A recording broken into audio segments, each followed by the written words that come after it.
Altså det startede som sagt, at jeg spurgte på et herberg, som var meget voldsomt. Det var så på Vesterbro. Det var på Istergade i Vesterbro, det hedder Mændens Hjem. Og det er meget hæftigt, der er meget larm, det er meget voldsomt. Og der fik jeg så henvist at gå ud på Sundholm på Amager, som også er i København. Som ikke alle der ved. Men der kom jeg så ud, hvor jeg er her nu. Men nu er jeg så frivillig, nu har jeg bolig.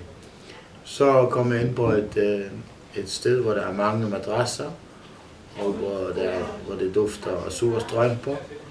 Og jeg valgte mig en madras og sagde mit navn til medarbejderne. Der er en kantine til noget billig mad. Der er meget støj, og politiet dukker op en gang imellem, og der er folk, der er beruset. Så det er meget hæftigt.